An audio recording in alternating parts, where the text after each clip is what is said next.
don't swallow it, just chew it. Chew it And chew it at the very, and it's because it's a seed. And it's very sour. Oh, I like it. It's like lemon. Yeah. It looks like pomegranates to me. That's called sumac? And also, sumac berry. And it's not the poisonous kind. The poisonous kind is not a white berry. The poisonous kind is a white berry. You have honey or something. I remember this. To orient it, you That's can a eat dandelion stem? it So in what is that, in balsamic vinegar? Vinegar. And so what is that used for? What do you do with that? I eat it with a salad. It has a bitter texture, a bitter taste. And that's And it's very good for your liver. Right. Very bitter is better. Right. So that's capers, which are dandelion capers.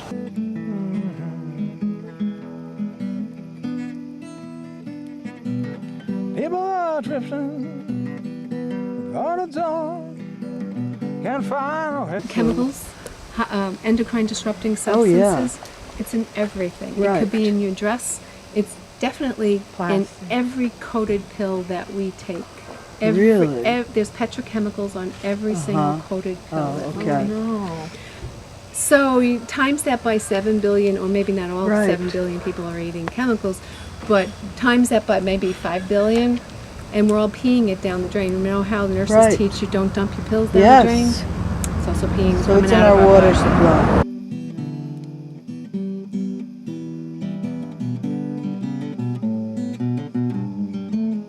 Undo. I don't think we can fix things, but today's a perfect day for that because it's a blue moon. And we're still in the cups of the blue moon, which is possibility and shedding anything that is no longer of any use to us. We're not going to have another blue moon for until 2015, I read. Really? Yeah, we had one last year too. What makes a blue moon? Why do 2 moons in 1 month.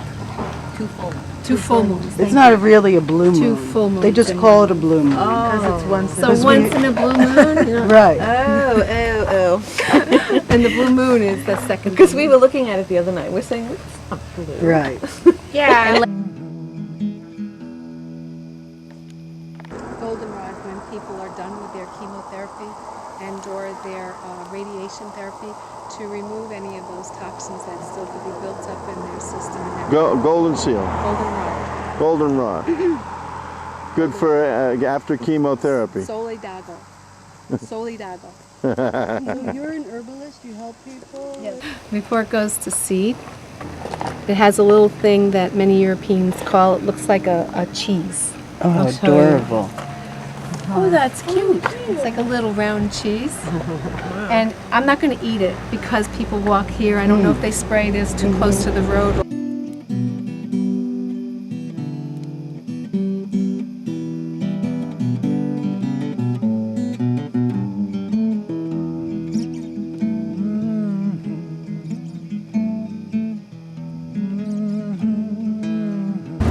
It means that it's excellent for mouth to anus, and it's going to be coating your mouth to your throat, to your stomach, to your intestines, to your colon, to coating it with healthy. Is that like the soothing, softening, astringent even. Is that like the corn silk or different? Right now you don't see flowers because you see the pods. You see the pods there? Very gingery.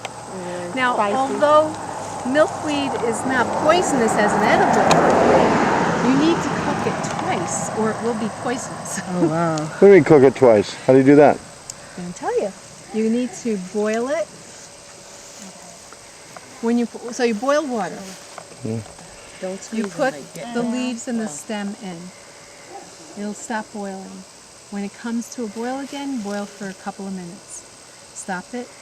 Remove the plants from the water. Dump the water. Get another pot. Bring it to a boil. Take the plants that you just boiled once. Put it into the boiling water. The water will stop boiling. When it comes back to a boil, boil another couple of minutes. Strain it. Now it's ready to eat as is, or cook into a quiche, or make into pickles, or whatever you want.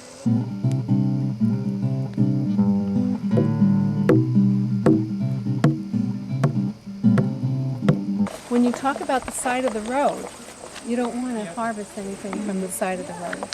But actually we can munch these leaves? But the mucilage, is that Try it in out. all the plant, or is that in just The that? whole plant. The mucilage will be in the flower, the bud, the seed head going to a solid seed, the leaf, the stem, and the root.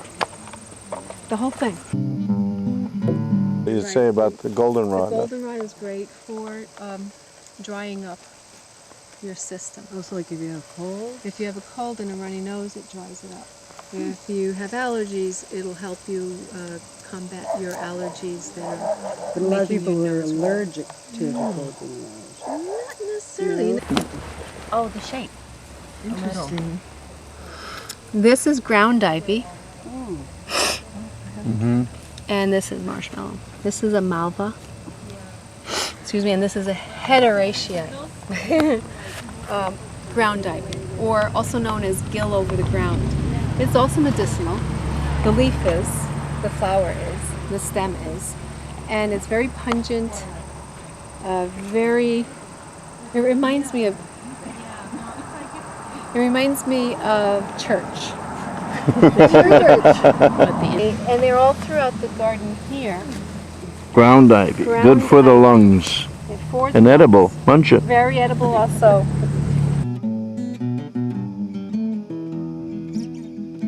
The only thing you boil is seeds, roots, and bark. Otherwise, these stuff you just eat fresh, huh? You could eat fresh, or you could boil some water, pour the hot water over the leaves, and then let it sit 20 minutes, and then drink it that way. How do we prepare and consume the goldenrod?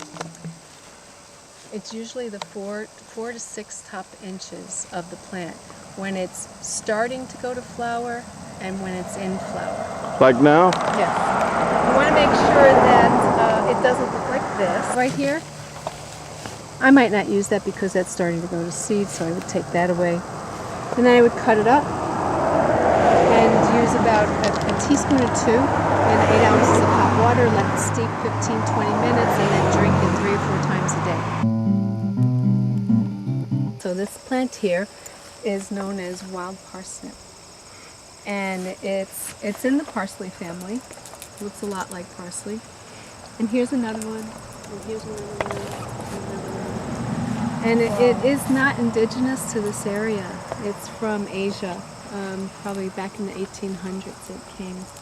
And it is edible, but the root is. But to get to the root, you really have to know what you're doing because you'll get a burn if you get the juice of the plant on your skin. And it's a pretty bad burn. It'll last for a few weeks to a few months, and it can come back up to 2 years. It can come back and forth after 2 years. Wow. But the root is good for what? The root is it's an edible. It's a vegetable. It's a vegetable. Parsley leaf and juice that it causes you this a burn. That's You'll get a amazing. blister. Is it like poison ivy? If you brush up against it, No. I personally, it really has to do with how sensitive your skin is. So maybe yes for some people, but personally I've been able to, I could touch this and it won't do that. Dandelion. Yep. Not this. And not these, which these are all wild strawberries. But this plant here, dandelion, it comes in many faces. Sometimes it comes with a very gentle leaf, which doesn't have much serrated leaf structure, and then other times even the same plant will be hugely toothed and serrated. So you'll have 2 different looks to the plant, and when it's smaller than this, it'll even have less serratedness to the leaf structure. And that could be in a salad and anything you want, right? Yeah. And we can pick that any time of year, or Yes. is there? Yes. Yes. Even under the snow, if you can find one that still is green-ish, green red, green brown. Yeah. That gives us chlorophyll and what else? 3.5 ounces, and I memorized this because it's really important. 3.5 ounces give you 14,000 international units of vitamin A. Wonderful. 3.5 ounces. Now, 3.5 ounces is a lot. You're talking about that much, but if you cook it, And it's the type of vitamin A that is water soluble, so you're going to lose some of it. It's not the oily type of vitamin A, which can, if you have too much, it could hurt the liver. It also has large amounts of calcium, 3.5 ounces.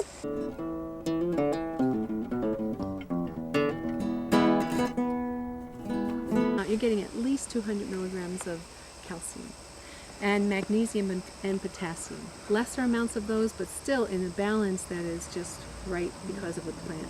So if we're just walking in the woods and we're lost some time, we're hungry, Yes. reach down, get a garden lamb, start munching it, and it's going to make us feel better. I And eat chew that well. in salad. Chew well. Every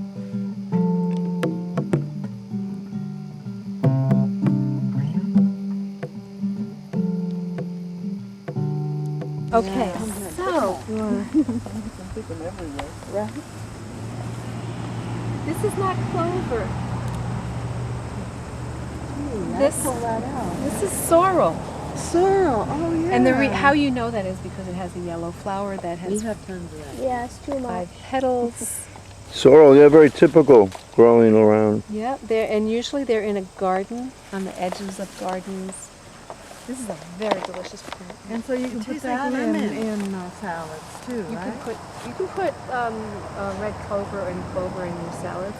You can put this in your salads. You can make tea, or you can eat it as is. I Those love look this hearts. stuff. Me too. They look like hearts. It tastes like lemon.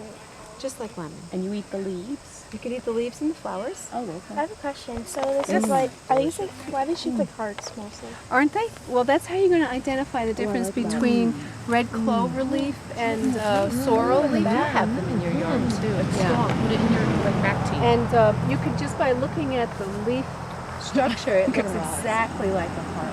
Whereas clover doesn't have that heart. Did you get one? Yeah.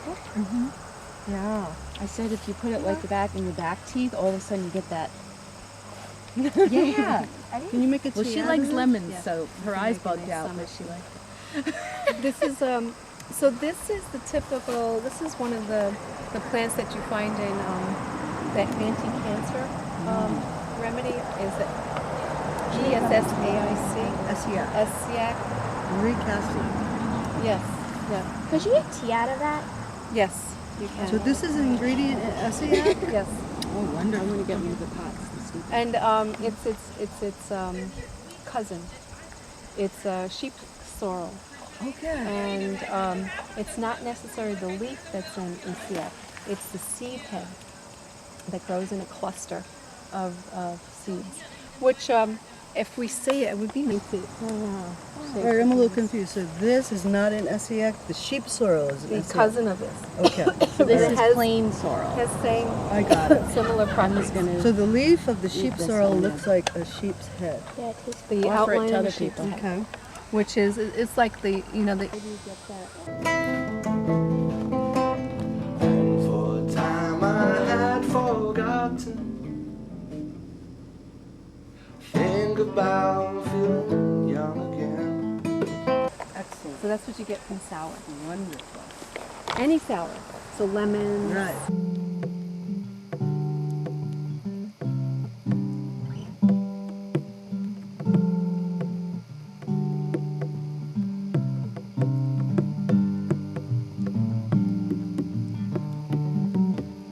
If you look underneath, on each individual leaf, you'll see 2 white lines on a hemlock. 2 delicate white lines underneath.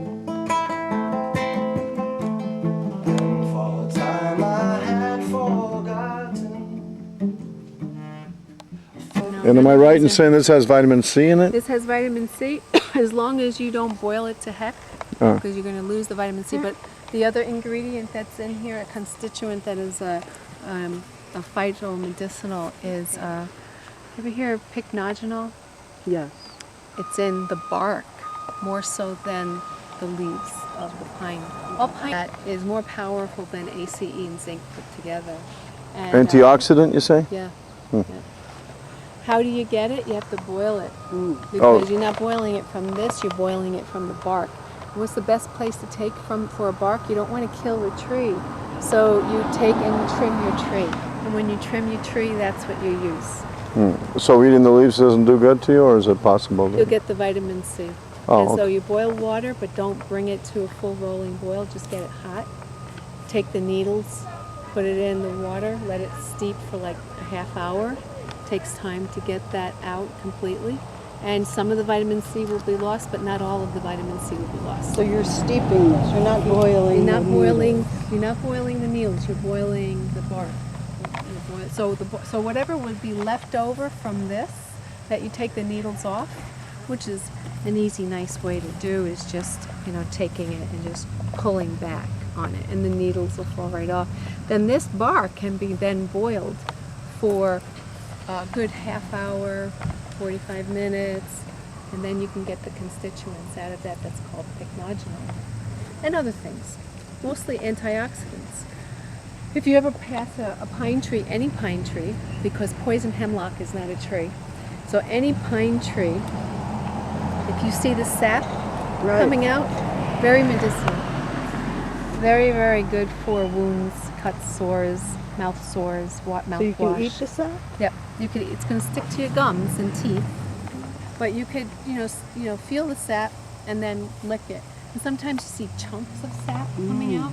I like to take a little chunks home and put it in a dish, and just use it as part of like a gum remedy or a boo-boo. You can take it with you. Yep.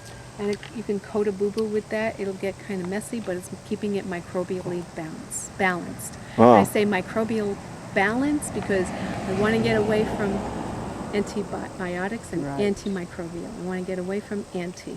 It's so prolific in the city. It grows like crazy. It is a really typical weed. Why would that be? It's an antidote to what's toxic there? I can imagine that because I like that smell. it's very good for like a fungus, and that's like an underlying thing that we find in many old places, fungus.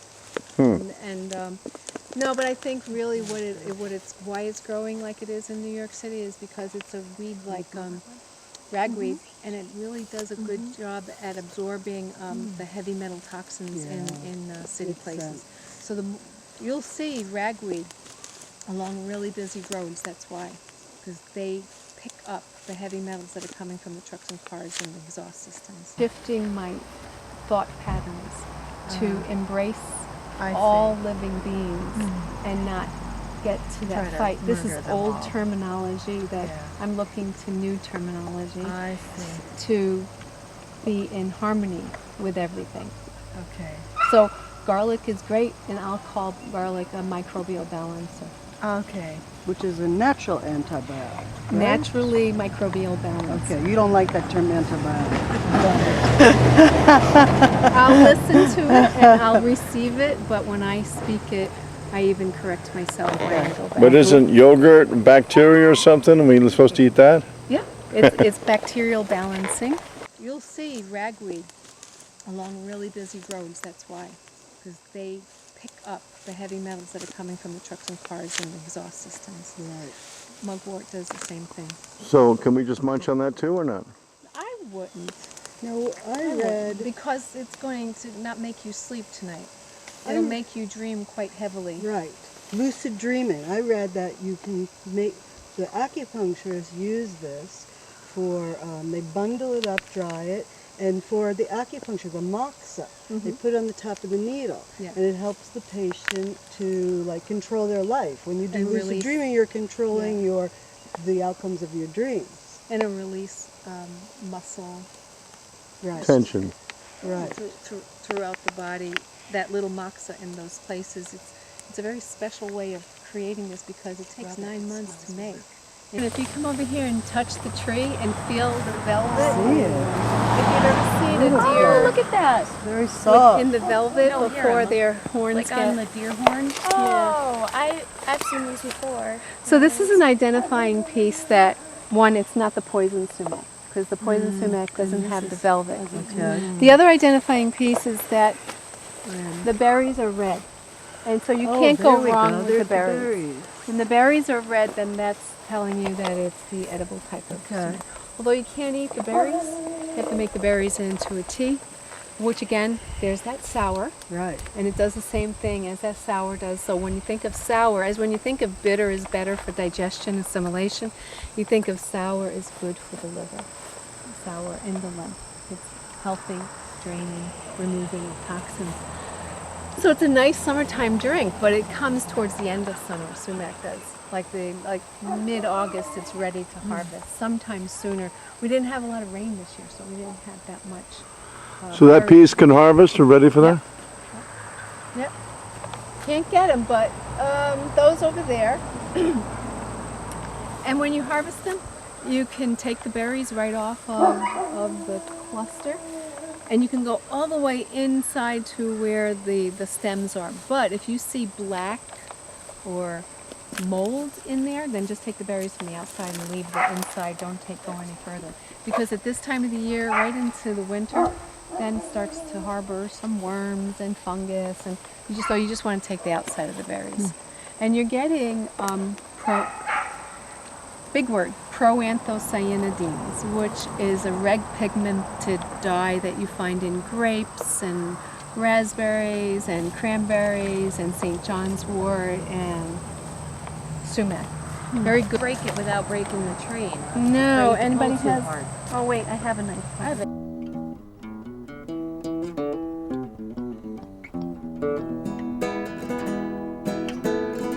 Yes, I do. No, I have my knife. My husband bought this for me. He thought I should have one. Oh, I have one, a little tiny Leatherman. Oh, It has a scissor, it has a knife, Mom, and Emma has one too.